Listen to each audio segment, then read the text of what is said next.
بسم اللہ الرحمن الرحیم۔ السلام علیکم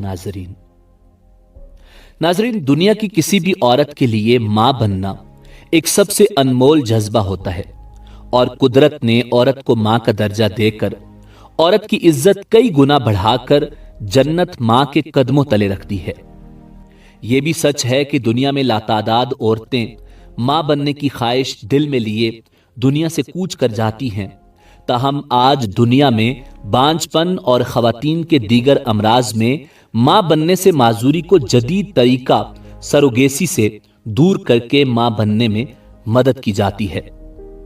ناظرین، حال ہی میں بھارتی اداکارہ پریانکا چوپڑا اور ان کے شوہر نک جونس بھی سروگیسی کے ذریعے والدین بنے، اور کئی بھارتی اداکارائیں یہ عمل کروا رہی ہیں، جس سے یہ تاثر مزید مضبوط ہو رہا ہے کہ بعض اوقات خواتین اپنے جسمانی خدوخال کو زچگی کے دوران بگڑنے سے بچانے کے لیے اور ماں بننے کی تکلیف سے بچنے کے لیے آرام اور سکون کے لیے بھی سروگیسی کا سہارا لیتی ہیں۔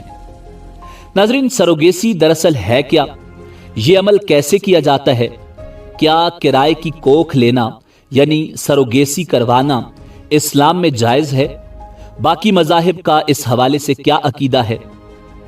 ناظرین، عام الفاظ میں سمجھ لیں کہ سروگیسی ایک ایسا عمل ہے جس میں مرد کا نطفہ اور عورت کا بیضہ نکال کر کسی دوسری عورت کے رحم میں رکھا جاتا ہے، اور وہ اس عورت کے پیٹ میں بچہ بننے کے مراحل طے کرتا ہے، اور پھر بچے کی پیدائش ہوتی ہے، مگر دراصل بچے کے ماں باپ وہ عورت اور مرد ہوتے ہیں جن کا نطفہ اور بیضہ ہوتا ہے۔ وہ عورت یا تو پیسے لے کر یا کسی دوسرے معاوضے اور کسی دوسری شرط پر دوسرے والدین کا بچہ اپنے پیٹ میں پیدا کرتی ہے۔ یعنی سروگیسی ایک ایسا انتظام ہے جس میں قانونی معاہدے کے ذریعے ایک عورت کسی دوسرے شخص یا لوگوں کے لیے بچہ پیدا کرنے پر رضامند ہوتی ہے، جو پیدائش کے بعد بچے کے والدین بن جاتے ہیں۔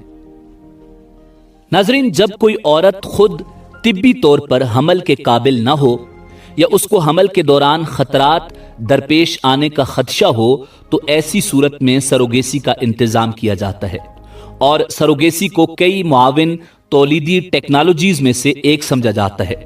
سروگیسی میں معاوضہ یا بلا معاوضہ دونوں صورتوں میں مدد کی جا سکتی ہے۔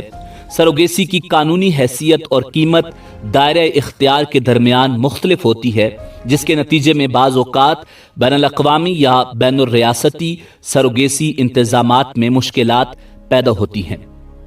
ناظرین، کچھ ممالک میں سروگیسی صرف اس صورت میں قانونی ہے جب پیسے کا تبادلہ نہ ہو، اور ایسے جوڑے جو کسی ایسے ملک میں سروگیسی کا انتظام کر رہے ہوں جہاں اس پر پابندی ہو، وہاں پیچیدگیاں پیدا ہو جاتی ہیں۔ جہاں سروگیسی کو قانون کی اجازت حاصل ہوتی ہے، وہاں اکثر خواتین باقاعدہ معاہدے کی صورت میں دوسروں کے لیے بچہ پیدا کرتی ہیں، اور اس کے لیے معاون اداروں کی بھی مدد حاصل کی جاتی ہے۔ ناظرین، سروگیسی یا تو روایتی ہوتی ہے یا حملاتی ہو سکتی ہے، جو انڈے کی جینیاتی اصل سے مختلف ہوتی ہے۔ حملاتی سروگیسی روایتی سروگیسی سے زیادہ عام ہوتی ہے، اور اسے قانونی طور پر کم پیچیدہ سمجھا جاتا ہے۔ روایتی سروگیسی جزوی، قدرتی یا براہ راست سروگیسی کے نام سے بھی جانا جاتا ہے۔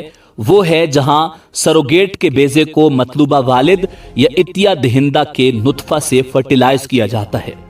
سروگیٹ کا حمل یا تو جنسی، قدرتی یا مصنوعی حمل کے ذریعے ہو سکتا ہے۔ عطیہ دہندہ کے نطفہ کے استعمال کے نتیجے میں ایک بچہ پیدا ہوتا ہے جو جینیاتی طور پر مطلوبہ والدین سے متعلق نہیں ہے۔ اگر حمل کے دوران مطلوبہ والد کا نطفہ استعمال کیا جاتا ہے تو اس کے نتیجے میں پیدا ہونے والے بچے کا تعلق جینیاتی طور پر مطلوبہ باپ اور سروگیٹ دونوں سے ہوتا ہے۔ ناظرین، حملاتی سروگیسی، جسے میزبان یا مکمل سروگیسی کہا جاتا ہے، پہلی بار اپریل 1986 میں کی گئی۔ یہ اس وقت ہوتا ہے جب ان وٹرو فرٹیلائزیشن ٹیکنالوجی کے ذریعے تخلیق کردہ ایک ایمبریو کو سروگیٹ میں لگایا جاتا ہے، جسے بعض اوقات حملاتی کیریئر بھی کہا جاتا ہے۔ حملاتی سروگیسی کی کئی شکلیں ہیں، اور ہر شکل میں نتیجے میں پیدا ہونے والا بچہ جینیاتی طور پر سروگیٹ سے غیر متعلق ہوتا ہے۔